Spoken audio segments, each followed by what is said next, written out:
Hello friends, welcome back to my channel. मैं हूं आपकी फ्रेंड वर्षा। फ्रेंड्स, आज की इस वीडियो में हम बीएड एंट्रेंस एग्जाम के कॉमर्स के प्रैक्टिस सेट के बारे में डिस्कस करेंगे। तो चलिए फ्रेंड्स, वीडियो को स्टार्ट करते हैं। लेकिन वीडियो को स्टार्ट करने से पहले प्लीज़ मेरे चैनल को सब्सक्राइब कर लीजिए, और अगर आपने चैनल को सब्सक्राइब कर लिया तो इस वीडियो को लाइक कीजिए और अपने फ्रेंड्स के साथ शेयर कीजिए। चलिए फ्रेंड्स, आज की इस वीडियो को स्टार्ट करते हैं। Responsibility of the organisation to the workers include, यानी कि एक ऑर्गेनाइजेशन की क्या रिस्पॉन्सिबिलिटी है वर्कर्स के लिए।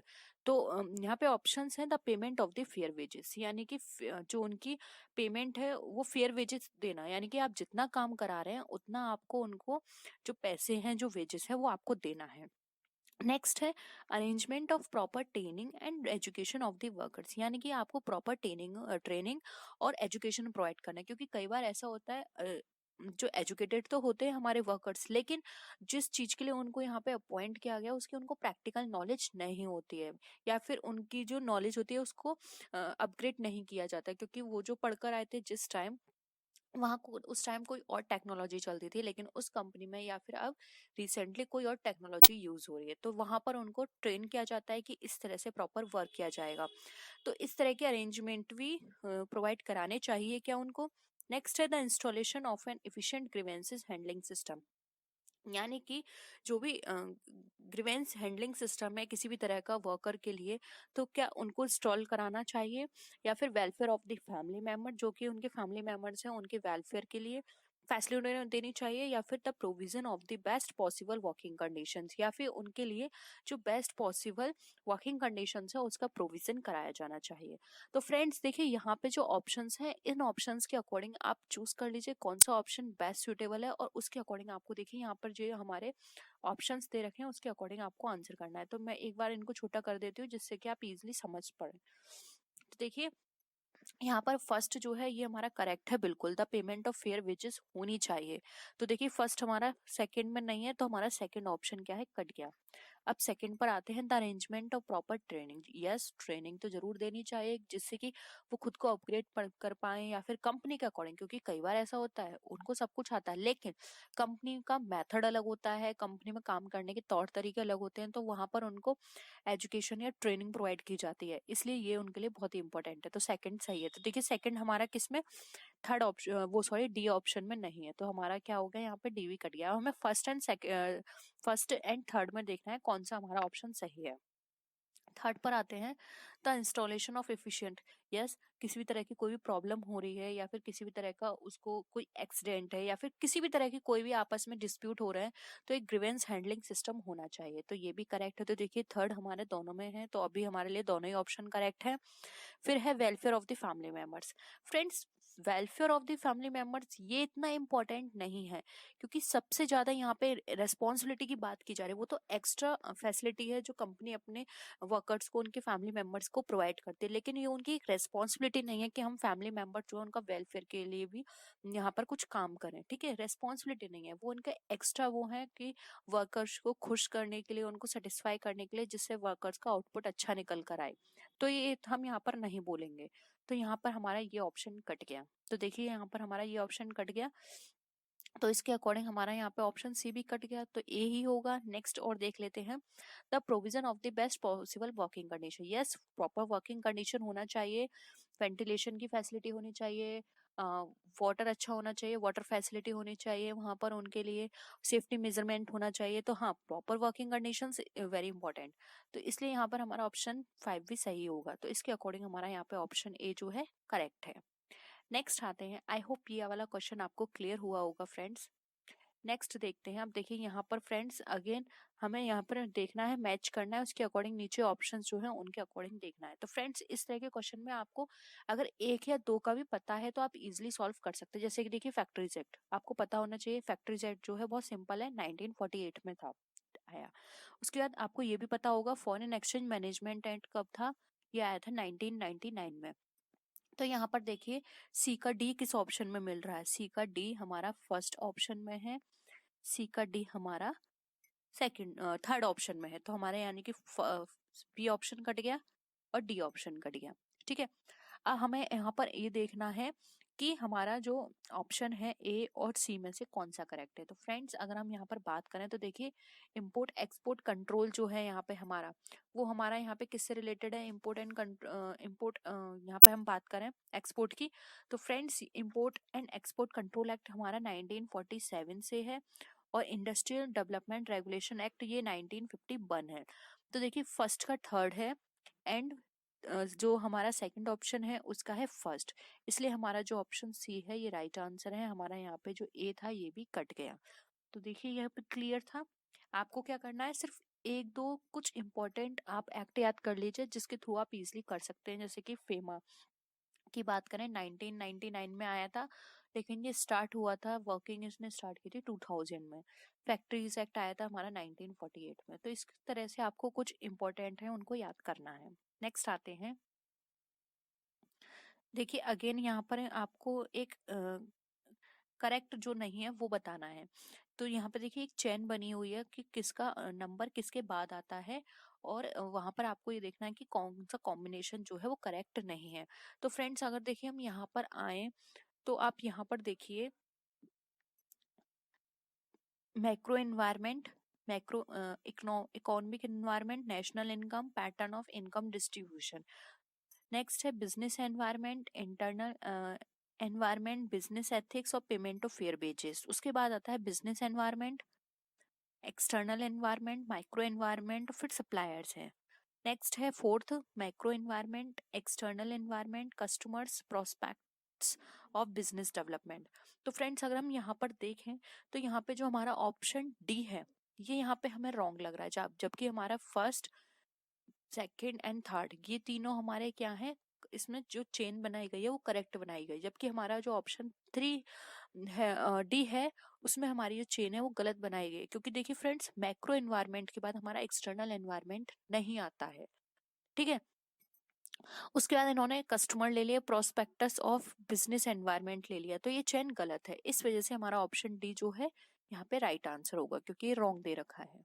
नेक्स्ट आते हैं, अब देखिए फ्रेंड्स यहाँ पर हमें अगेन देखना है करेक्ट कौन सा नहीं है। तो इंडस्ट्रियल पॉलिसी 1948 है, इंडस्ट्रियल पॉलिसी 1977 है, इंडस्ट्रियल पॉलिसी स्टेटमेंट 1980 है और इंडस्ट्रियल पॉलिसी स्टेटमेंट 1991 है। तो फ्रेंड्स अगर हम इंडस्ट्रियल पॉलिसी आपको पता होनी चाहिए कब कब आई, तो 1948 हमारी करेक्ट है, 1977 करेक्ट है और 1980 करेक्ट है। जबकि फ्रेंड्स यहाँ पे इंडस्ट्रियल पॉलिसी स्टेटमेंट 1991 दे रखा है जो कि रॉन्ग है। 1991 में हमारी एलपीजी पॉलिसी आई थी, यानी कि लिबरलाइजेशन, प्राइवेटाइजेशन एंड ग्लोबलाइजेशन, ठीक है। इसलिए यहाँ पर हम बात करें तो हमारा जो यहाँ पे ऑप्शन डी होगा वो हमारा रॉन्ग है। इंडस्ट्रियल पॉलिसी स्टेटमेंट नहीं बोलते, उसको बोलते हैं एलपीजी पॉलिसी, ठीक है। लिबरलाइजेशन, प्राइवेटाइजेशन, ग्लोबलाइजेशन, यानी कि वहाँ पे सारी इंडस्ट्रीज को क्या कर दिया गया था, ग्लोबल कर दिया गया था, लिबरलाइज कर दिया गया था। जो भी ड्यूटीज थी उनको लिबरल कर दिया गया था। प्राइवेट सेक्टर को यहाँ पे क्या वेलकम किया गया था जिससे कि वो आए, इन्वेस्ट करें और जो भी कमियां हैं उनको दूर करें, ठीक है। तो यहाँ पे एलपीजी आई थी 1991 में, इसलिए यहाँ पे जो हमारा ऑप्शन होगा डी वो हमारा यहाँ पे राइट आंसर होगा। नेक्स्ट पे आते हैं, अब देखिए फ्रेंड्स यहाँ पर हमें जो क्वेश्चन दिया है इसमें स्टेटमेंट के अकॉर्डिंग है, the industrial policy of the government of India is aim at increasing the tempo of industrial development, ठीक है। यानी कि जो इंडस्ट्रियल पॉलिसी है गवर्नमेंट ऑफ इंडिया की, उसके अंदर क्या है, इंडस्ट्रियल डेवलपमेंट को इंक्रीज करना उसका एम है, ठीक है। नेक्स्ट है, after the new industrial policy 1991 the balance of trade for India has always been positive. No, ये गलत है, पॉजिटिव नहीं था, वो नेगेटिव था। और वैसे भी 1991 में तो हम बात कर रहे हैं एलपीजी की, तो इस पे फोकस किया गया था, बैलेंस ऑफ ट्रेड की तो हम बात ही नहीं की गई है। तो इसके अकॉर्डिंग फ्रेंड्स अगर हम यहाँ देखें तो देखिए हमारा स्टेटमेंट वन तो करेक्ट है, लेकिन हमारा जो स्टेटमेंट सेकंड है वो हमारा इनकरेक्ट है। तो इसके अकॉर्डिंग जो हमारा यहाँ पे आंसर होगा वो होगा option number A, statement one is correct but second is incorrect. तो ऑप्शन ए यहाँ पे हमारा राइट आंसर है। नेक्स्ट आते हैं, अब फ्रेंड्स यहाँ पर देखिए करंट रेशो 2.5 है, लिक्विड रेशो 1.5 है और वर्किंग कैपिटल 60,000 है। तो इसके अकॉर्डिंग हमारा जो करंट असेट्स है वो क्या होगा। तो फ्रेंड्स यहाँ पर अगर आप देखें करंट रेशो की बात करें 2.5, लिक्विड रेशो की बात करें 1.5, तो इसका मतलब तो फ्रेंड्स यहाँ पर ये हो गया, क्योंकि हम सब जानते हैं current assets minus current liabilities equal to working capital होता है। ठीक है, तो इसका मतलब यहाँ पर ये है कि करंट रेशियो 2.5 है, इट मीन्स करंट असेट्स हमारा 2.5 टाइम्स इंक्रीज या फिर 2.5 टाइम्स ज़्यादा है करंट लायबिलिटीज से। ठीक है, तो हम अगर इस तरह से निकालें इसका 2.5 माइनस 1 इक्वल टू 16,000। ठीक है, तो अगर हम इसी तरह से ये देखेंगे तो 1 इक्वल टू हमारा कितना हो गया 14,000। ठीक है, तो इसके अकॉर्डिंग अगर हम 2.5 में मल्टीप्लाई कर देंगे 14,000 को तो हमारा कितना निकल कर आ जाएगा, हमारा निकल कर आ जाएगा 1 लाख। ठीक है, तो 1 लाख हमारा ये निकल कर आया, तो इट मीन्स हमारी जो वर्किंग कैपिटल है वो हमारी 1 लाख है। ठीक है, इसको आप क्रॉस चेक भी कर सकते हैं। तो अगर आप 1 लाख करंट असेट्स हमारी कितनी है यहाँ पर 2.5 है, 1 लाख का आप 2.5 करेंगे 1 लाख करे लिखा आपने। ठीक है, उसके बाद आपने नीचे क्या लिख दिया, आपने नीचे लिख दिया 40,000। अब आप इसको इससे डिवाइड करेंगे तो हमारा कितना निकल कर आ जाएगा यहाँ पर करंट रेशियो 2.5। ठीक है, या फिर वर्किंग कैपिटल हमारी निकल कर आ जाएगी अगर हम 1 लाख में माइनस भी करते हैं 40,000 को। ठीक है, इस तरह से आप क्रॉस चेक कर सकते हैं। 1 लाख में 40,000 किया तो आपका कितना निकल कर आ गया 60,000। तो देखिए वर्किंग कैपिटल हमारी 60,000 निकल कर आ गई, और अगर आप रेशियो निकालेंगे तो 2.5 हमारा निकल कर आ जाएगा। तो आप क्रॉस चेक भी कर सकते हैं। तो इसके अकॉर्डिंग ऑप्शन सी जो है हमारा राइट आंसर है। देखिए friends, X Y Z are sharing profits in the ratio of 6:5:3, यानी कि 6:5:3 में ए एडमिट करता है पार्टनरशिप में फॉर 1/8, यानी कि 1/8 भाग शेयर वो लेगा।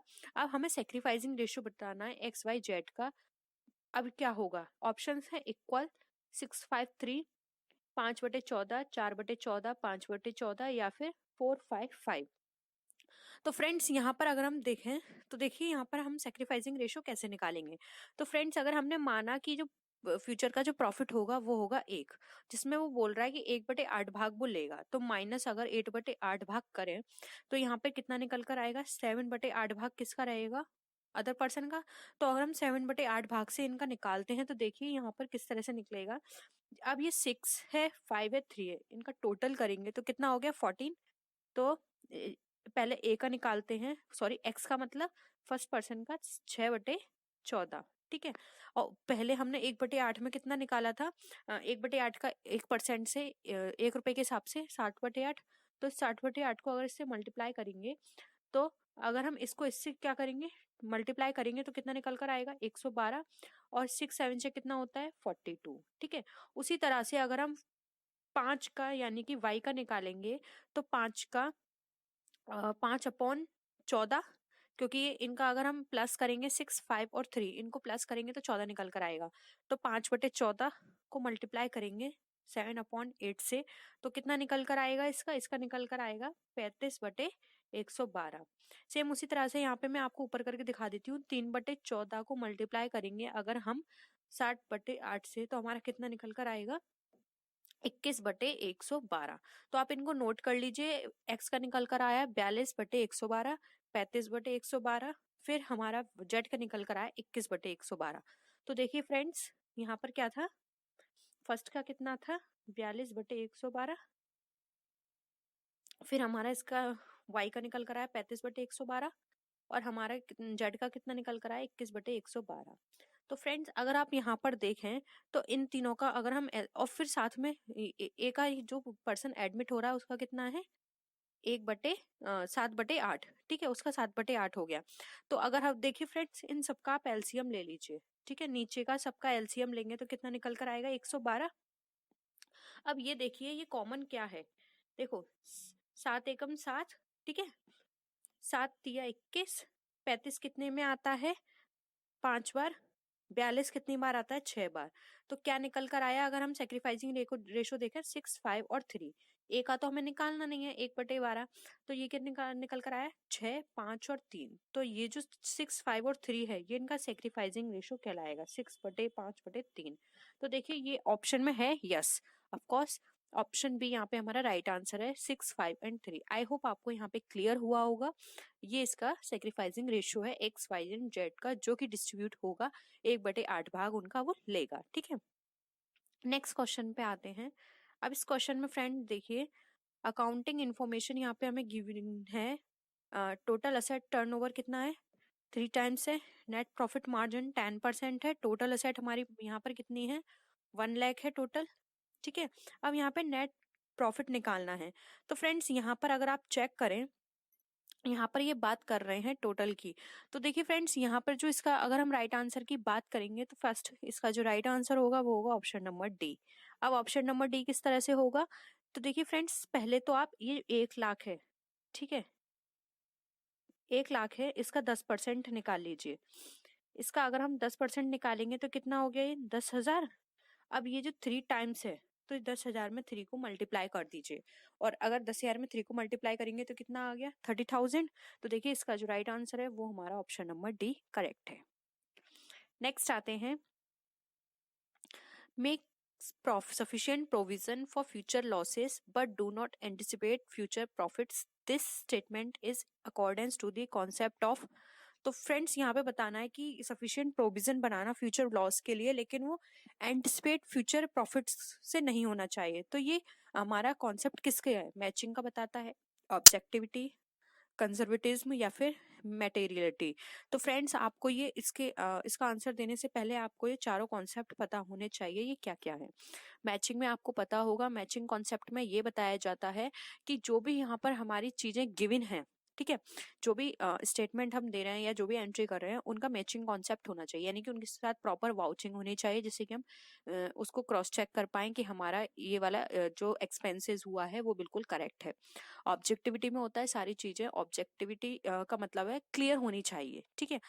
कंजर्वेटिज्म का मतलब यहाँ पर ये होता है कि जो भी हम अकाउंटिंग इसके अंदर ये बताया जाता है कि कोई भी एंटिसिपेट फ्यूचर लॉस है, वो हमारे फ्यूचर लॉस के थ्रू हम यहाँ पर उनको एक तरह से प्रोविजन बना के रख सकते हैं फ्यूचर लॉस के लिए, यानी कि हमारे पास एक ऐसा प्रोविजन बना हुआ होना चाहिए जिसके थ्रू हम अपने जो भी फ्यूचर लॉस है उनको हम वहां से मीटअप कर पाए, ठीक है। तो ये वाला जो हमारा क्वेश्चन है वो हमारा इस वाले प्रिंसिपल से मैच करता है, इसलिए इसका आंसर डी होगा। मटेरियलिटी का मतलब यहाँ पर ये है कि जो भी हम ट्रांजेक्शन्स करेंगे वो उनके अंदर मटेरियलिस्टिक होना चाहिए, यानी कि मॉनेटरी एस्पेक्ट में डिफाइन होने चाहिए। जो भी एंट्रीज हैं या फिर जो भी ट्रांजेक्शन्स कर रहे हैं, अगर वो मॉनेटरी एस्पेक्ट में नहीं है, मटेरियलिस्टिक नहीं है, तो हम उनको नहीं कर सकते रिकॉर्ड। तो ये हमारा इसके अंदर बताया जाता है। तो इसके अकॉर्डिंग हमारा जो राइट आंसर है वो है option number C, conservatism. Next आता है, when a firm is dissolved, profit और loss on realisation is shared by partners. यानी कि जब एक फर्म डिसॉल्व होती है, यानी कि बंद होती है, वाइंड अप होती है, तो प्रॉफिट एंड लॉस जो होता है रियलाइजेशन पर, वो पार्टनर्स के अंदर किस टाइप से शेयर किया जाता है, इक्वल में, in the ratio of their profit of their capital ratio, या फिर in the profit sharing ratio, या फिर in the ratio laid down in Garner versus Murray. तो फ्रेंड्स यहाँ पर अगर हम देखें तो देखिए यहाँ पर ये सारे ऑप्शन सही हैं, ये भी होता है, ये भी एक मेथड है, ये भी एंड ये भी। बट यहाँ पे जब तक हमें कोई भी इंफॉर्मेशन इस क्वेश्चन में गिवन नहीं है, तो सबसे पहले जो ट्रीटमेंट होता है वो होता है उनके प्रॉफिट शेयरिंग रेशो में। और अगर प्रॉफिट शेयरिंग रेशो क्वेश्चन में नहीं गिवन है, तब उनकी कैपिटल में या फिर इक्वल में किया जाता है। सबसे पहले जो यहाँ पर अगर हम देखें सेक्शन 48 ऑफ पार्टनरशिप एक्ट के अकॉर्डिंग, तो वहां पे हमें कुछ रूल्स प्रोवाइड किए गए हैं। तो अगर हम उन रूल्स के अकॉर्डिंग देखें तो फ्रेंड्स सबसे पहले होगा उनका जो भी लॉसेस है, पहले उनके प्रॉफिट से होगा, जो भी प्रॉफिट शेयरिंग रेशो है, उसके बाद कैपिटल से लिया जाता है, और कैपिटल के बाद भी अगर कुछ बचता है तो वो इंडिविजुअली प्रॉफिट शेयरिंग रेशो के द्वारा उनको निकालना पड़ता है, या फिर अगर हम उनका आपस में इस तरह से म्यूचुअल अंडरस्टैंडिंग है तो इक्वली भी कर सकते हैं। लेकिन सबसे पहले प्रॉफिट शेयरिंग रेशो निकाला जाता है, उसके बाद वो लोग मूव करते हैं कैपिटल की तरफ, ठीक है। तो यहाँ पर इसका जो राइट आंसर होगा वो होगा ऑप्शन नंबर सी।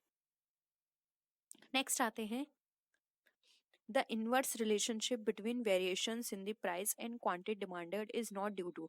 यानी कि अगर इनवर्स रिलेशनशिप है प्राइस और क्वांटिटी डिवाइडेड में, यानी कि जो भी क्वांटिटी डिमांड हो रही है और जो भी प्राइस है उनमें वेरिएशंस बहुत आ रहे हैं, ठीक है, और इनवर्स रिलेशन है, तो किसकी तरफ से नहीं होते, इनकम इफेक्ट से, सब्स्टिट्यूशन इफेक्ट से, फ्यूचर एक्सपेक्टेशन से, या फिर law of diminishing marginal utility से। तो फ्रेंड्स यहाँ पर अगर हम इस क्वेश्चन के अकॉर्डिंग देखें तो इसका जो राइट आंसर होगा वो है ऑप्शन सी, फ्यूचर एक्सपेक्टेशन से ये नहीं होता है, ये इनकम इफेक्ट से हो सकता है, इनवर्स रिलेशन नहीं होगा, सब्स्टिट्यूशन से नहीं होगा, लॉ ऑफ डिमिनिशिंग मार्जिनल से नहीं होगा, ठीक है। इसलिए यहाँ पर इसका जो राइट आंसर है वो है ऑप्शन नंबर सी। नेक्स्ट आते हैं, consumer is said to be in equilibrium maximising his total utility when, यानी कि कंज्यूमर कब इक्विलिब्रियम कंडीशन में होगा और उसका जो टोटल यूटिलिटी है वो मैक्सिमाइज होगी, जब marginal utility of two goods consumed equally, जब जो यानी कि जो मार्जिनल यूटिलिटीज हैं दो गुड्स से वो इक्वली कंज्यूम कर रहा है, या फिर the proportion of marginal utilities and respective prices are equal, यानी कि जो प्रोपोर्शन है मार्जिनल यूटिलिटी के और प्राइसेस भी उनके इक्वल होंगे, या फिर the consumer gets full satisfaction from the consumption, या फिर the consumer feel satisfied with his expenditure on the various goods. तो फ्रेंड्स अगर हम यहाँ पे बात करें, यहाँ बात की जा रही है इक्विलिब्रियम पॉइंट की, जहाँ कंज्यूमर होगा और जहाँ पर उसको टोटल यूटिलिटी मिलेगी। तो फ्रेंड्स अगर हम ये कंडीशन देखें कि उसको टोटल यूटिलिटी मिलेगी, तो इसके अकॉर्डिंग जो इसका राइट आंसर होगा, जैसे कि फ्रेंड्स आपने सेमिल्सन के अकॉर्डिंग पढ़ा होगा, सेमिल्सन ने बताया था कि अगर एक कंज्यूमर मैक्सिमम सेटिस्फेक्शन लेता है, मैक्सिमम सेटिस्फेक्शन की कंडीशन में आता है, तो वहां पर उसकी जो मार्जिनल यूटिलिटीज हैं सभी कमोडिटीज को लेकर, जो भी कमोडिटी ले रहा है उसकी मार्जिनल यूटिलिटी और उनके प्राइस क्या होंगे, इक्वल होने चाहिए। यानी कि अगर हम यहाँ पर अगर फॉर्मूले के थ्रू करें तो MU/P1 इक्वल टू MU/P2, यानी कि marginal utility on product 1 upon price of product 1, या फिर equal to marginal utility of product 2 upon price of the second product, equal to marginal utility of product 3 upon price of the third product. यानी कि friends यहाँ पर जितनी भी marginal utility होगी वो इक्वल होनी चाहिए प्राइस के अकॉर्डिंग, ठीक है। यानी कि वो जितना भी कमोडिटीज यूज करें उनकी मार्जिनल यूटिलिटी और उनके प्राइस क्या होने चाहिए, इक्वल होने चाहिए आपस में। तो इसके अकॉर्डिंग यहाँ पर जो हमारा राइट आंसर होगा फ्रेंड्स वो होगा यहाँ पे ऑप्शन नंबर बी, ठीक है। The proportions of marginal utilities and respective prices are equal. तो वहां पर क्या होगा, उसकी मैक्सिमाइजिंग हिज टोटल यूटिलिटी, वहां पे उसकी टोटल यूटिलिटी क्या होगी, मैक्सिमाइज होगी और वो इक्विलिब्रियम पॉइंट में होगा।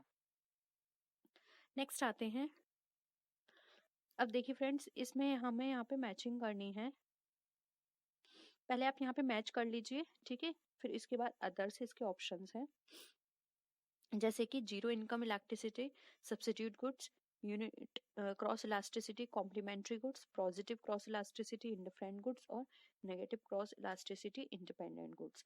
तो फ्रेंड्स यहाँ पर आपको अगर एक दो चीज भी पता है तो आप इजीली कर सकते हैं। जैसे कि देखिए पॉजिटिव क्रॉस इलास्टिसिटी हमारी किससे रिलेटेड होती है फ्रेंड्स, पॉजिटिव क्रॉस इलास्टिसिटी जो होती है वो हमारी सब्स्टिट्यूट गुड से होती है, यानी सी का क्या हो गया 1। आप अपनी नोटबुक में कर लीजिए क्योंकि जब मैं इस क्वेश्चन को नीचे स्क्रॉल करूंगी तो ये सारा रफ हो जाएगा, इसलिए आप लिख लीजिए सी का क्या हो गया यहाँ पे, ये फर्स्ट, ठीक है, फर्स्ट हो गया पॉजिटिव क्रॉस इलास्टिसिटी। तो सो फ्रेंड्स यहाँ पर देखिए, यहाँ पे नेगेटिव क्रॉस है तो ये पॉजिटिव है, तो अगर ये सब्स्टिट्यूट है तो ये इसका क्या है, अपोजिट है, तो इसका आंसर भी अपोजिट होना चाहिए। तो जब ये सब्स्टिट्यूट है तो ये क्या हो जाएगी, कॉम्प्लीमेंट्री, यानी कि डी ऑप्शन का हमारा सेकंड आंसर हो गया, ठीक है।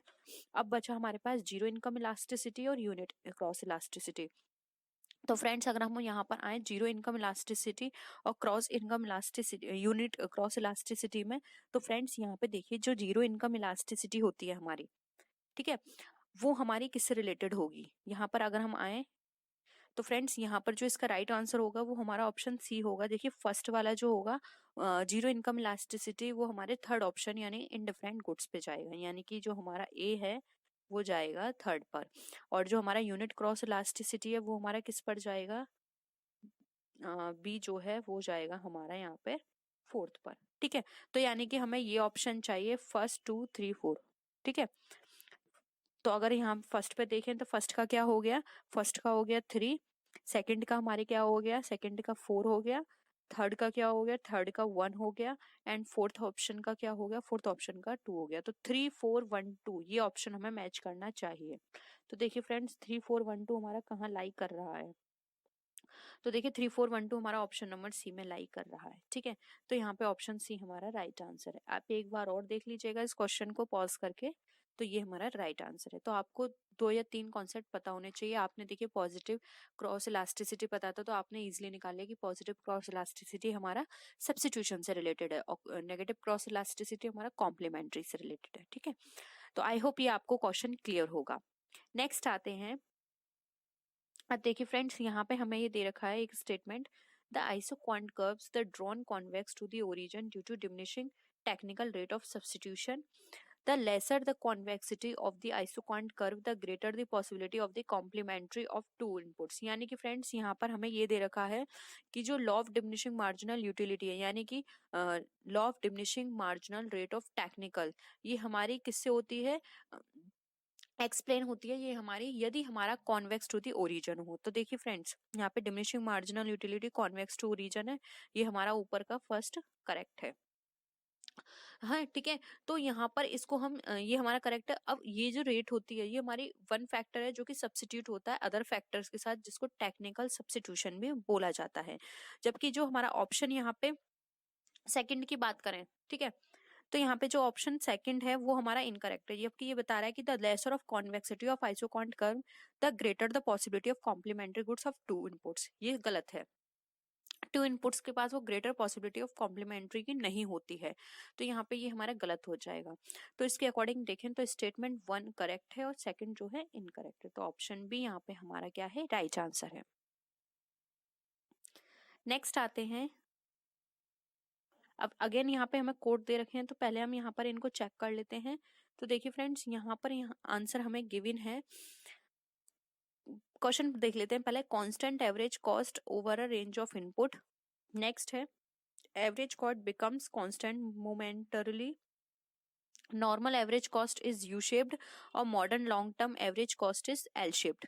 अब यहाँ पर ये बात कर रहे हैं एल शेप्ड की, यू शेप्ड की। तो फ्रेंड्स यहाँ पर अगर हम देखें तो इसके अकॉर्डिंग जो यहाँ पर सबसे पहले आप सी ऑप्शन से चेक कर सकते हैं, क्योंकि आपने सी ऑप्शन मोस्टली पढ़ा होगा।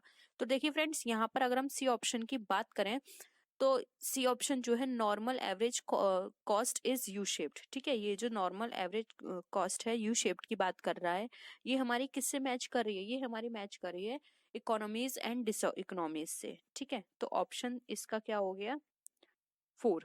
तो आप यहाँ लिख सकते हैं 1 2 3 4, तो 3 का क्या हो गया, 4। अब उसी तरह से आप constant average cost over a range of output देख सकते हैं, ए का हमारा यहाँ पर किससे मैच कर रहा है। तो friends constant average cost over a range of output की बात करें तो ये हमारी रिवर्स कैपेसिटी को बताता है, तो ऑप्शन ए का हमारा क्या हो गया, 2। वहीं अगर हम 2 ऑप्शन पे जाएं, average cost becomes constant momentarily, तो फ्रेंड्स यहाँ पर इस ऑप्शन के अकॉर्डिंग जो हमारा राइट आंसर होगा वो होगा ऑप्शन नंबर ए, ये हमारी इकोनॉमिक कैपेसिटी को बताता है, जबकि ऊपर वाला हमारी रिजर्व कैपेसिटी को बताता है। तो इसके अकॉर्डिंग ऑप्शन ए हमारा राइट आंसर होगा। ठीक है, फोर्थ पर आते हैं, फोर्थ का हमारा बचा थर्ड, तो फोर्थ का हमारा थर्ड हो गया, जबकि modern long run average cost is L shaped production and marginal cost effects के कारण, तो यहाँ पर ऑप्शन 3 हो गया। तो यानी कि 2143 हमें चाहिए। देखिए 2143 कहाँ पर है फ्रेंड, 2143 हमारा ऑप्शन नंबर डी में है, इसलिए ऑप्शन डी यहाँ पे हमारा राइट आंसर है। ठीक है, सबसे पहले आप मैच करके सोचा करिए, उसके बाद आप चेक करा करिए कि यहाँ पे जो हमारे ऑप्शंस गिवन है वहाँ पे किस तरह से वो मैच कर रहा है। ठीक है, क्योंकि कई बार ऐसा होता है जो ऑप्शंस है हमें मैचिंग के लिए दिए होते हैं उसमें से एक दो चीजें हमारे लिए बहुत आसान होती हैं, क्योंकि कहीं ना कहीं हमने वो पहले पढ़ी होती हैं। नेक्स्ट आते हैं, विच one of the following is not probability sampling method. अब इसमें से कौन सा प्रोबेबिलिटी सैम्पलिंग मेथड नहीं है। पहले हम आंसर बात करेंगे, उसके बाद हम जानेंगे कौन कौन से प्रोबेबिलिटी मेथड के सैंपल जो प्रोबेबिलिटी सैम्पलिंग मेथड है कौन कौन से होते हैं। तो फ्रेंड्स इसमें बात करें simple random sampling, cluster, judgemental और सिस्टमैटिक। तो फ्रेंड्स यहाँ पर पहले हम बात कर लेते हैं, तो इसमें से जजमेंटल जो है हमारा प्रोबेबिलिटी सैम्पलिंग मेथड नहीं है। अब देखिए फ्रेंड्स यहाँ पे मैं आपको बताऊंगी प्रोबेबिलिटी सैम्पलिंग मेथड और यहाँ पे बताऊंगी नॉन प्रोबेबिलिटी सैम्पलिंग मेथड। ठीक है, आप नोट कर लीजिएगा। प्रोबेबिलिटी सैम्पलिंग मेथड की फ्रेंड्स बात की जाए तो इसको क्या बोलते हैं हम, ठीक है, इसको बोलते हैं random random, simple random sampling, ठीक है। यहाँ पर आ जाएगा हमारा, ये तो हमारा रैंडम हो गया, दूसरा होता है सिंपल रैंडम। उसके बाद आ जाएगा हमारा यहाँ पे स्ट्रेटिफाइड, स्ट्रेटिफाइड के बाद आ जाता है यहाँ पे सिस्टम रैंडम, क्लस्टर आ जाएगा, और फिर आ जाएगा हमारा मल्टी स्टेज, ठीक है। ये 6 होती हैं इसके अंदर, प्रोबेबिलिटी सैम्पलिंग मेथड के अंदर: random sampling method, simple random sampling method, stratified sampling method, system sampling method, cluster sampling method और मल्टी स्टेज सैम्पलिंग मेथड। वहीं नॉन प्रोबेबिलिटी सैम्पलिंग मेथड की बात करें तो फ्रेंड्स इसके अंदर हमारी आती है पर्पसिव सैम्पलिंग मेथड, उसके बाद आती है कन्वीनियंस, कन्वीनियंस, उसके बाद आती है जजमेंटल, इसके बाद आती है हमारी कोटा सैम्पलिंग मेथड, फिर उसके बाद आती है स्नोबॉल। तो ये आपको पता होनी चाहिए, ठीक है। इनके नाम आप याद कर लीजिए क्योंकि एग्जाम में ये बहुत पूछे जाते हैं। नेक्स्ट क्वेश्चन पे आते हैं। अब नेक्स्ट क्वेश्चन है हमारा, the research carried out to expand the knowledge of a particular field is known है, यानी कि ऐसी रिसर्च जिसके अंदर नॉलेज को एक्सपेंड किया जाता है किसी पर्टिकुलर फील्ड से रिलेटेड, तो उसको क्या बोलते हैं? अप्लाइड रिसर्च, क्वांटिटेटिव, क्वांटिटेटिव या फिर बेसिक रिसर्च। तो फ्रेंड्स यहाँ पर देखिए क्वांटिटेटिव क्वालिटेटिव ये तो कट जाएगा क्योंकि ये एक पार्ट है जो मेन रिसर्च होती है उनके, ना कि ये मेन रिसर्च है, ये सब्सिडरी रिसर्च है, यानी कि ये सब पार्ट बोल सकते हैं, ये पार्ट नहीं है, ठीक है। पार्ट होते हैं हमारे बेसिक रिसर्च और अप्लाइड रिसर्च, दो तरह की रिसर्च होती है। तो आपको अब इन दोनों ऑप्शंस में से बताना है। तो फ्रेंड्स देखिए नाम से पता चल रहा है अप्लाइड, यानी कि किसी चीज को अप्लाई करने की बात कर रहे हैं, यूज करने की बात कर रहे हैं। तो यहाँ पर ये यूज करने के लिए तो नहीं कह रहे, ये तो ये बोल रहे हैं कि एक्सपेंड कर रहे हैं नॉलेज को, ठीक है। तो इसका जो राइट आंसर होगा वो होगा ऑप्शन नंबर डी, जो कि हमारा बेसिक रिसर्च। बेसिक रिसर्च में नॉलेज को एक्सपेंड किया जाता है किसी पर्टिकुलर फील्ड से रिलेटेड, और जब उस नॉलेज को हम गेन कर लेते हैं, उसको कलेक्ट कर लेते हैं, फिर उसको अप्लाई किया जाता है उस नॉलेज को, ठीक है, जो कि अप्लाइड रिसर्च में किया जाता है। और जो क्वालिटेटिव और क्वांटिटेटिव है वो हमारे इन रिसर्च के पार्ट है, ठीक है। तो ऑप्शन डी यहाँ पे राइट आंसर है। 20 तक करते हैं, उसके बाद हम नेक्स्ट क्वेश्चन नेक्स्ट वीडियो में डिस्कस करेंगे। नेक्स्ट है, in univariate data analysis t test is used when the data are in the form of metric data with one sample, non-metric data with independent variable, metric data with independent two sample. तो friends यहाँ पर अगर हम बात करें तो इन univariate data analysis में टी टेस्ट जो होता है वो हमारा मैट्रिक डेटा के साथ इंडिपेंडेंट टू सैंपल्स होते हैं, उसके साथ वो वहाँ पे एनालिसिस की जाती है, यानी कि टू सैंपल होने चाहिए जो कि इंडिपेंडेंट होने चाहिए मैट्रिक डेटा के साथ। तो यहाँ पे ऑप्शन डी जो है हमारा राइट आंसर है। नेक्स्ट आते हैं friends, to show the trend for a variable which one of the presentation method is used, histogram, frequency polygon, line graph या फिर स्टैटर्ड। तो फ्रेंड्स जब हम किसी भी वेरिएबल के लिए ट्रेंड को शो करते हैं, वेरिएबल के ट्रेंड के लिए, तो वहां पर जो हम प्रेजेंटेशन मेथड यूज करते हैं वहां पे होता है हमारा लाइन ग्राफ। इसके साथ साथ दो और हैं जिनको आप नोट कर लीजिए, पाई डायग्राम और बार डायग्राम, ठीक है। ये दो हम यूज करते हैं, लाइन ग्राफ, पाई और बार, किसी भी वेरिएबल के ट्रेंड को शो करने के लिए, ठीक है। नेक्स्ट है, which one of the following objectives is not the objective of secondary data collection? Identify the problem, test the hypothesis of relevant present problem, better define the problem, interpret primary data more insightfully। तो friends यहाँ पे बात की जा रही है कौन सा ऑब्जेक्टिव नहीं है सेकेंडरी डेटा कलेक्शन का। तो फ्रेंड्स फर्स्ट है आइडेंटिफाई करना प्रॉब्लम को, फिर हाइपोथेसिस करना रेलेवेंट प्रेजेंट प्रॉब्लम के लिए, बेटर प्रॉब्लम को डिफाइन करना, उसका इंटरप्रेट करना प्राइमरी डेटा को मोर इंसाइटफुली। तो फ्रेंड्स यहाँ पर इसके जो राइट आंसर पे देखें तो राइट आंसर है इसका जो कि ऑब्जेक्टिव नहीं है हमारा सेकेंडरी डेटा के लिए, वो है test the hypothesis of the relevant present problem. तो यहाँ पे जो ऑप्शन बी है वो हमारा राइट आंसर है। ये हमारा सेकेंडरी डेटा कलेक्शन के लिए मोर इम्पोर्टेंट नहीं है, क्योंकि सेकेंडरी डेटा जब हम कलेक्ट करते हैं तो उसका ऑब्जेक्टिव होता है आइडेंटिफाई करना प्रॉब्लम को, बेटर डिफाइन प्रॉब्लम, अपनी प्रॉब्लम को किस तरह से आप डिफाइन कर सकते हैं, उसके बाद हम जो प्राइमरी डेटा हमने कलेक्ट किया उसको इंटरप्रेट करते हैं। ठीक है, तो ऑप्शन बी यहाँ पे हमारा right answer. The structure of an organisation in which there is separation of ownership and management is called, यानी कि हमें स्ट्रक्चर बताना है जिसमें हमारी ओनरशिप और जो मैनेजमेंट है वो सेपरेट रहती हैं। ऑप्शंस हैं सोल प्रोप्राइटरशिप, पार्टनरशिप, कंपनी या फिर कोऑपरेटिव सोसाइटी। तो फ्रेंड्स अगर हम इसकी बात करें तो इसका जो राइट आंसर होगा वो होगा हमारा ऑप्शन नंबर सी, जिसमें हमारा ओनरशिप और मैनेजमेंट दोनों अलग अलग रहता है। नेक्स्ट आते हैं, when a person transacts with a company on matters which is beyond the power of the company, the person will be governed by the doctrine of, यानी कि ऐसा पर्सन जो कि ट्रांजेक्ट करता है कंपनी के साथ मैटर्स पर और वो कंपनी की पावर के बियॉन्ड होता है, यानी कि उससे भी ऊपर होता है, the person will govern by the doctrine, वो कौन सी डॉक्ट्राइन से गवर्न होता है। Management by exception, constructive notice, indoor management या फिर सेल्फ मैनेजमेंट। तो फ्रेंड्स का राइट आंसर है बी, जो कि है कंस्ट्रक्टिव मैनेजमेंट। कंस्ट्रक्टिव मैनेजमेंट एक प्रिजम्पशन होता है जो कि कुछ सर्टेन सर्कमस्टांसेस में उसका नोटिस दिया जाता है। इस जैसे कि हम जानते हैं मेमोरेंडम और आर्टिकल्स ऑफ एसोसिएशन ये रजिस्टर्ड होते हैं रजिस्ट्रार ऑफ कंपनीज के पास, और इसका जो रजिस्ट्रार ऑफ कंपनी का जो ऑफिस होता है वो पब्लिक ऑफिस होता है। सेम उसी तरह से ये भी हमारा प्रिपेयर किया जाता है। कंस्ट्रक्टिव नोटिस एक टाइप का प्रिज्यूम नॉलेज होती है इन सारे डॉक्यूमेंट्स की, जिसको कंस्ट्रक्टिव नोटिस कहते हैं, मेमोरेंडम और आर्टिकल से रिलेटेड है। ठीक है, यानी कि memorandum of association and articles of association का कंस्ट्रक्टिव नोटिस देना सारे डॉक्यूमेंट की जिसमें नॉलेज होती है, तो ये हमारा कहलाता है। तो इसमें ये उससे बियॉन्ड होता है। ठीक है, तो इसका जो राइट आंसर है वो है ऑप्शन नंबर बी, जो कि है कंस्ट्रक्टिव नोटिस। नेक्स्ट आते हैं, अब यहाँ पे हमसे क्वेश्चन पूछा गया है एमबीओ के बारे में, जो कि हम जानते हैं management by objectives is effective way of planning and organising the work. Second है employees participate in setting the objective. तो फ्रेंड्स यहाँ पर बात की जा रही है एमबीओ की, जो कि सब जानते हैं एमबीओ का क्या मतलब होता है। तो देखिए यहाँ पर ये दे रखा है, ऑप्शंस के अकॉर्डिंग जाए तो both A B are false, A is true, R is false और A is false and R is correct। तो फ्रेंड्स देखें तो ये इफेक्टिव वे होता है प्लानिंग और ऑर्गेनाइजेशन का, तो ये करेक्ट है हमारा। उसी तरह से employees participate in setting the objective, employee भी पार्टिसिपेट करते हैं ऑब्जेक्टिव्स को सेट करने के लिए, तो ये दोनों ही करेक्ट है। इसके अकॉर्डिंग हमारा ऑप्शन ए जो है वो राइट आंसर है।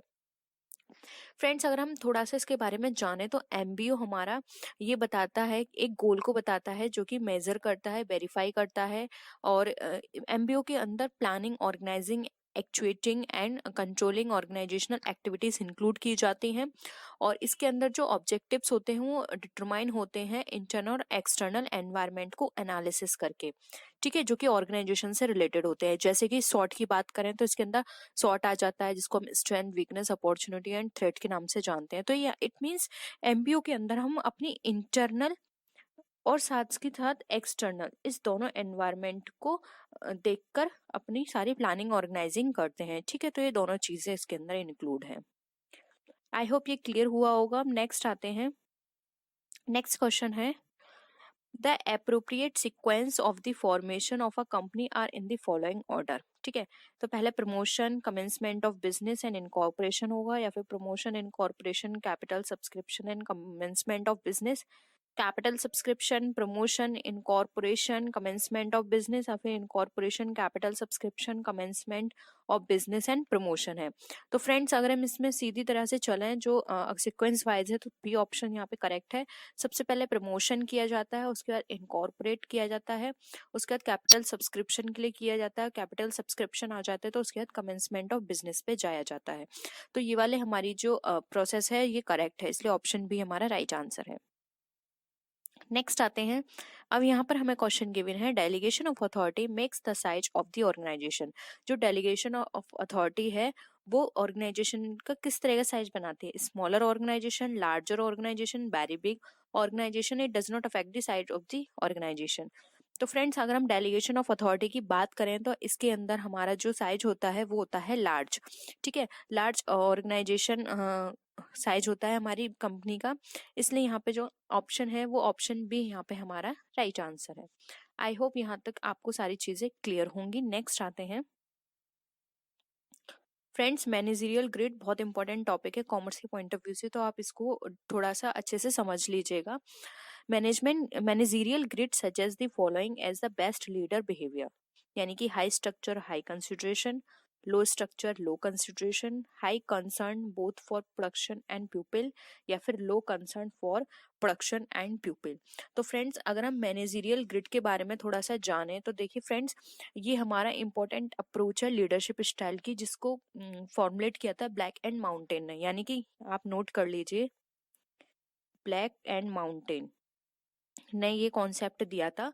अब इसके अंदर ये लीडरशिप स्टाइल जो है वो हमारे जो टास्क ओरिएंटेड और जो रिलेशन ओरिएंटेड फैक्टर्स हैं वो दोनों पर लाई करती है, और इसके अकॉर्डिंग जो मैनेजर्स होते हैं जो वो ज्यादा कंसर्न होते हैं प्यूपिल से, प्रोडक्शन से, rather than the quantity of production and giving out by the group. ठीक है, तो यानी कि वो लोगों से और प्रोडक्शन से ज्यादा कंसर्न होते हैं। ये नहीं देखते कि प्रोडक्शन में कितनी क्वांटिटी आ रही है और ग्रुप के द्वारा कितनी दी जा रही है। ठीक है, तो यहाँ पर आप समझ गए होंगे, तो इसके अकॉर्डिंग आप आंसर भी इजिली दे सकते हैं। ऑप्शन सी राइट आंसर है, high concern both for production and प्यूपिल, तो ऑप्शन सी राइट है।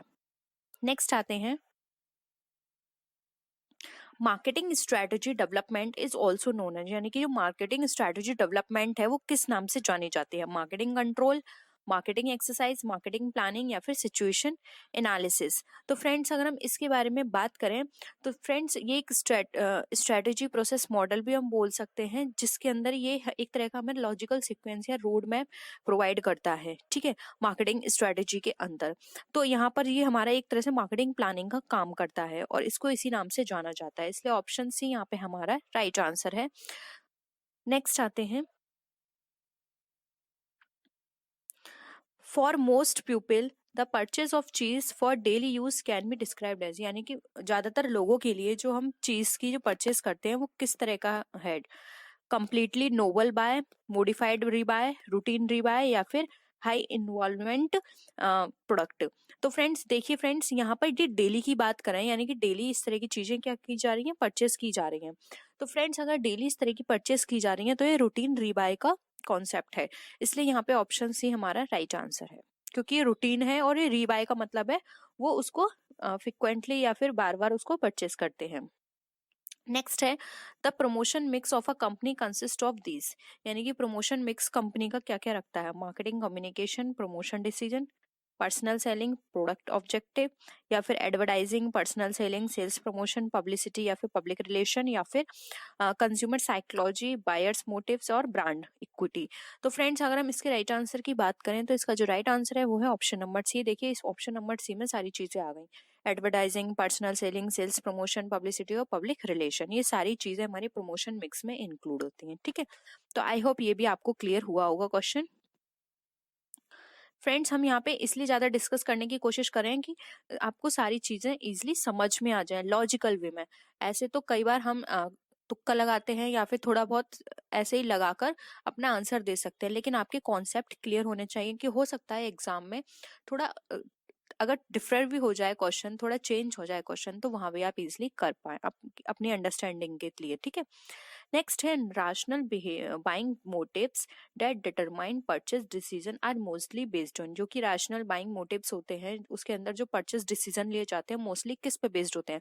तो याद रखना फ्रेंड्स, आंसर देने से पहले आप ये चेक कर लेना, rational buying behavior की बात की जा रही है, मोटिव की बात की जा रही है। ठीक है, prime factor, psychological factor, quality of product, या फिर एडवर्टाइजमेंट। तो फ्रेंड्स देखिए, यहाँ पर अगर हम इसकी बात करें तो राशनल थिंकिंग यानी कि लॉजिकल थिंकिंग वो आप किसके थ्रू करोगे? ठीक है, वो अपनी साइकोलॉजी के थ्रू करोगे।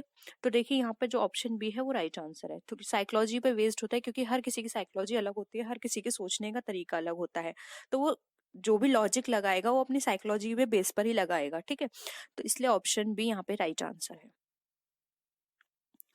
नेक्स्ट आते हैं, capital structure refers to composition of long term funds, यानी कैपिटल स्ट्रक्चर बताता है लॉन्ग टर्म फंड का कंपोजिशन। उसी तरह से these include equity share, preference share capital, debentures and all debt and all reserve. तो फ्रेंड्स देखिए, यहाँ पर थोड़ी सी गलती हो गई, यहाँ पर ये बात कर रहे हैं जो हमारा ऑप्शन, अगर स्टेटमेंट की बात करें तो यहाँ पर जो हमारा स्टेटमेंट है वो हमारा फर्स्ट तो करेक्ट है, लेकिन देखिए उसी तरह इन्होंने क्या कर दिया, all debts and all reserve. तो फ्रेंड्स डेट्स एंड रिजर्व्स यहाँ पर इंक्लूड नहीं किए जाते हैं, इसमें डेट नहीं आएंगे, ठीक है। तो यहाँ पर अगर हम इसके अकॉर्डिंग देखें तो ऑप्शन जो है वो हमारा 2 राइट आंसर है। 1 is correct and second is incorrect, क्योंकि इसने डेट को भी इंक्लूड कर लिया जो कि नहीं आते हैं।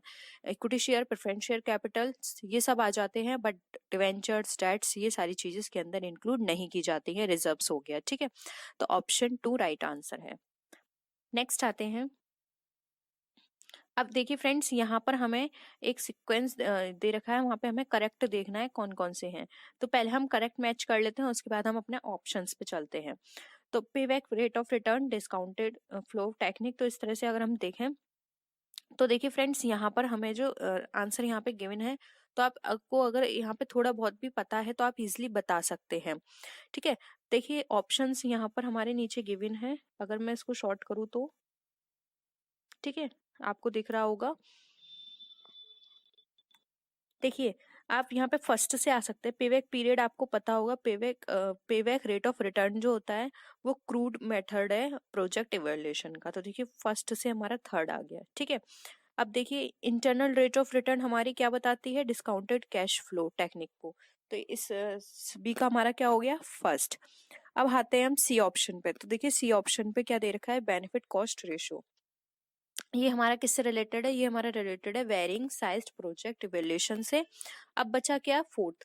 तो फोर्थ हमारा किससे रिलेटेड होगा, नेट टर्मिनल वैल्यू मेथड, ये हमारा रिलेटेड होगा compounded values of investment and return से। इट मींस फर्स्ट का क्या हो गया, फर्स्ट का हो गया हमारा 3, सेकंड का हो गया 1, थर्ड का हो गया 4 एंड 4 का हो गया हमारा सेकंड। तो देखिए ये ऑप्शंस आने चाहिए 3 1 4 2, 3 1 4 2 देखिए ऑप्शन बी में है, तो इसके अकॉर्डिंग ऑप्शन बी जो है वो हमारा राइट आंसर हो गया, ठीक है।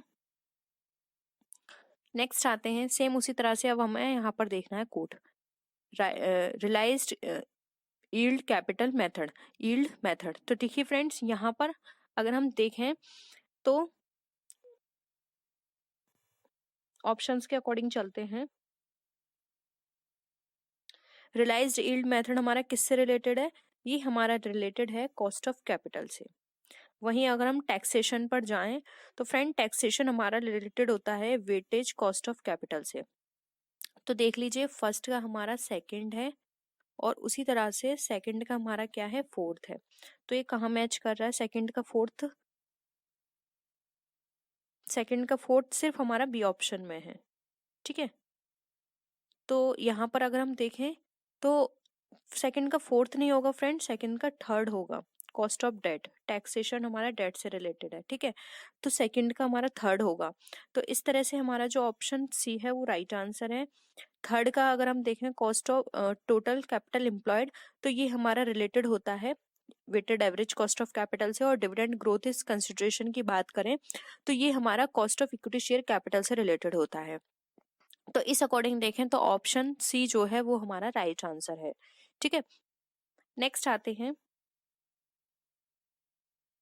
अब यहाँ पर हमें गिवन है cash flow management involves lock box system, marketable securities, playing the float या फिर कॉन्सेंट्रेशन बैंक अकाउंट। तो फ्रेंड्स यहाँ पर अगर हम देखें तो ऑप्शन जो है हमारा सी, वो यहाँ पे सी राइट आंसर है। First second and fourth management flow में वो कैश फ्लो मैनेजमेंट की बात करें, यानी कि फ्रेंड्स मार्केटेबल सिक्योरिटीज इसके अंदर नहीं आता। अब एक बार इसके बारे में समझ लेते हैं कि ये क्या क्या होता है। तो फ्रेंड्स यहाँ पर अगर हम बात करें इसके अकॉर्डिंग, तो देखिए लॉक बॉक्स सिस्टम आपने पढ़ा होगा क्या होता है लॉक बॉक्स सिस्टम, नहीं तो एक बार हम इसको भी डिस्कस कर लेते हैं लॉक बॉक्स सिस्टम के बारे में। तो देखिए लॉक बॉक्स सिस्टम जो होता है ये सिस्टम हमारा गिवन था। अगर हम बात करें ये एक साइलेंट फीचर होता है लॉक बॉक्स सिस्टम का। इसके अंदर जो पोस्ट ऑफिस बॉक्सेज होते हैं वो हमारे रेंटेड होते हैं कंपनी के द्वारा डिफरेंट डिफरेंट लोकेशंस में। और कस्टमर यहाँ क्या करते हैं, लॉक बॉक्स सिस्टम के थ्रू रेमिटेंस अपने मेल के थ्रू एडवाइस करके प्रोवाइड करते हैं। और ये बैंक आर इंस्ट्रक्टेड और ये ऑथराइज्ड होते हैं पिकअप करने के लिए चेक्स को। यानी कि लॉक बॉक्स सिस्टम के होते हैं पोस्ट ऑफिस और बैंक में होते हैं, जो कि इनके पास जो भी चेक्स आते हैं उनको पिकअप करने के लिए होते हैं, ठीक है। तो कैश फ्लो स्टेटमेंट का पार्ट हो गया। अब आता है प्लेइंग द फ्लोट। तो फ्रेंड्स, प्लेइंग द फ्लोट भी एक हमारा मैक्सिमाइजिंग कैश अवेलेबिलिटी का एक ऑप्शन है, जिसके अंदर जो हमारा फ्लोट होते हैं वो डिफरेंट होते हैं total amount of cheque drawn और actual amount of shown in the bank account, यानी कि जितने ड्रॉ हुए हैं और जितने एक्चुअल अमाउंट हमारे बैंक अकाउंट में शो हुए हैं, ये उसके डिफरेंस को बताते हैं और ये मैक्सिमाइजिंग कैश अवेलेबिलिटी को भी शो करते हैं। ठीक है, अब आते हैं कॉन्सेंट्रेशन बैंक अकाउंट पे। तो फ्रेंड्स, कॉन्सेंट्रेशन बैंक अकाउंट का अंदर भी एक मेजर बैंक अकाउंट होता है जो कि कंपनी द्वारा ओपन करवाया जाता है, और इसके अंदर हमारे सेम प्लेस पर कंपनी के जो हेडक्वार्टर्स होते हैं ये मेल करते हैं रेमिटेंस इकट्ठ कलेक्ट करने के लिए। ठीक है, तो ये सारी ही चीजें हमारी लॉग बॉक्स सिस्टम की बात कर लें, पेइंग द फ्लोट की, या फिर कॉन्सेंट्रेशन बैंक अकाउंट की, तो ये सारे हमारे कैश फ्लो का काम करते हैं, जो कि ये हमारी हेल्प करते हैं जो भी हमारा कैश है उसको अवेलेबल कराने में। तो इट मीन्स ये तीन हमारे यहाँ पे कैश फ्लो मैनेजमेंट का पार्ट होते हैं, जबकि मार्केटेबल सिक्योरिटीज जो होती हैं ये हमारी कैश का पार्ट नहीं होती हैं। इसलिए ऑप्शन सी जो है यहाँ पे हमारा राइट आंसर है। नेक्स्ट आते हैं, dividend capitalization model was developed by. अब जो डिविडेंड कैपिटलाइजेशन मॉडल है, ये मॉडल आपको पता होगा ये किसने दिया था? Ezra Solomon, Myron J Gordon, James E Walter, या फिर Merton H Miller and Franco Modigliani. तो फ्रेंड्स, अगर हम डिविडेंड कैपिटलाइजेशन मॉडल की बात करें तो इसको हम गॉर्डन मॉडल भी कहते हैं, जो कि मेरोन जे गॉर्डन ने दिया था, इसलिए ऑप्शन बी हमारा राइट आंसर है। ठीक है, अब इसके बारे में एक बार बात कर लेते हैं फ्रेंड्स। तो इस मॉडल के अंदर जो बेसिक रैशनल वैल्यू होती है गॉर्डन मॉडल के ऊपर, तो उसमें जो हमारे शेयर्स होते हैं, कंपनी के दिए हुए जो शेयर्स होते हैं उसकी वर्थ के बारे में बात की जाती है कि वो हमारे जो करंट और फ्यूचर डिविडेंड की जो रिसिप्ट्स है शेयर होल्डर्स के थ्रू, उससे ज्यादा नहीं होने चाहिए। ठीक है, और इसमें जो डिविडेंड होता है वो हमारा कैश फ्लो होता है जो कि शेयर होल्डर्स को रिटर्न किया जाता है। ठीक है, तो गॉर्डन मॉडल के थ्रू इस तरह से इसे कैपिटल डिविडेंड कैपिटलाइजेशन मॉडल भी कहा जाता है, जिसको मैरोन जे गॉर्डन ने दिया था। और अगर आपको इसका ब्रीफ चाहिए तो आप दूसरे चैनल माई कॉमर्स इन्फो पे जाके देख सकते हैं, वहां पे इस मॉडल के बारे में डिस्कस किया हुआ है। ठीक है, तो ऑप्शन बी यहाँ पे हमारा राइट आंसर है। नेक्स्ट है, the process of narrowing a large number of candidates to a smaller field is called. अब एक लार्ज नंबर से नैरो की तरफ आ रहा हो कैंडिडेट को एक स्मॉल फील्ड पर लाना, यानी कि एक तरह से वहां पे क्या है, नंबर कम करना, क्या कहलाता है? रशिंग, रिक्रूटमेंट, सिलेक्शन, या फिर एनरोलमेंट। तो फ्रेंड्स, अगर इसकी बात करें कि अगर जो लार्ज नंबर होते हैं उनसे उनको स्मॉलर फील्ड में लेकर आना, यानी कि उनको उनके नंबर्स को कम करना, तो वो सिलेक्शन कहलाता है। क्योंकि सिलेक्शन में क्या होता है, बहुत सारे लोग अप्लाई करते हैं, उसमें से सिलेक्ट किया जाता है कम नंबर्स को, यानी कि लार्ज नंबर्स में से स्मॉल नंबर लिए जाते हैं सिलेक्शन के थ्रू। तो ये हमारा सिलेक्शन कहलाता है, इसलिए ऑप्शन सी राइट आंसर है। नेक्स्ट है, according to which theory people are motivated to the extent to which they accept that their actions will help in achievement of goals। यानी कि फ्रेंड्स, इसके अंदर वो कौन सी थ्योरी है जिसके अंदर लोग मोटिवेटेड होते हैं टू उस एक्सटेंड तक जहां पर वो एक्सपेक्ट करते हैं अपने एक्शन से जो भी उनने गोल्स को अचीव कर रहा है, वो मतलब उस हद तक उनको वो हेल्प करता है उनको अचीव करने में। तो फ्रेंड्स, अगर हम यहाँ पर बात करें तो ये जो थ्योरी है वो हमारी कहलाती है व्रूम वेक्टर वैलेंस थ्योरी। ठीक है, इसके थ्रू जो पर्सन होता है वो इतना हाईली मोटिवेटेड होता है कि जो भी उसके गोल्स होते हैं उसको अचीव करने में उसको वो बहुत हेल्प करते हैं उसके एक्शंस। ठीक है, तो ऑप्शन ए राइट आंसर है। नेक्स्ट आते हैं, अब देखिए फ्रेंड्स, यहाँ पर हमें गिवन है getting effective leadership in the industrial. Friends, ये वाला क्वेश्चन हम रहने देते हैं क्योंकि यहाँ पर जो ऑप्शन 2 है वो हमारे ठीक नहीं है, हमें नहीं है, मिसप्रिंट है वो। ठीक है, तो ये क्वेश्चन हम सॉल्व नहीं कर पाएंगे, तो इसको मैं एक बार फिर से देख लूंगी इस क्वेश्चन को, अभी हम इसको छोड़ देते हैं। अब देखिए फ्रेंड्स, यहाँ पर हमें इनकी फुल फॉर्म दी हुई है, ये हमें बतानी है कि ये किससे रिलेटेड है, जैसे AITUC। ठीक है, अब AITUC फ्रेंड्स देखें तो इसका मतलब होता है all India trade union Congress. देखिए, ठीक है, गिवन नहीं है यानी कि फुल फॉर्म नहीं है, लेकिन किसी और चीज से रिलेटेड है। फिर है BMS होता है भारतीय मजदूर सभा, और INTUC होता है Indian national trade union Congress. आप नोट कर लीजिए, Indian national trade union Congress.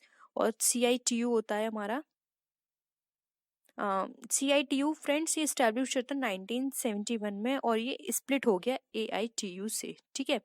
तो आप देख लीजिए आप यहाँ पर।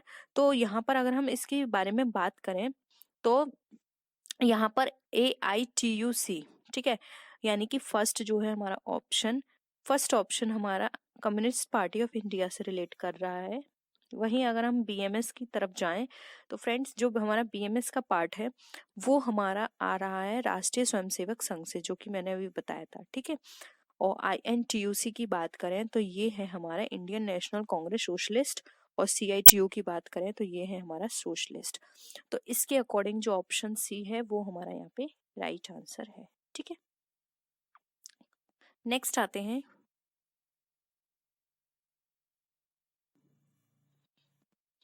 The main characteristics of Weber bureaucracy are. जो वीवर्स की ब्यूरोक्रेसी है उसका मेन कैरेक्टरिस्टिक क्या है? Specialization, hierarchy of authority, system of rules, या फिर ऑल ऑफ द अबव। तो फ्रेंड्स ये सारे ही उसके कैरेक्टरिस्टिक्स हैं, इसलिए ऑप्शन डी राइट आंसर है। नेक्स्ट आते हैं, ये भी बहुत सिंपल है। अब देखिए फ्रेंड्स, RBI नेशनलाइज कब हुआ ये आपको पता होना चाहिए, ठीक है।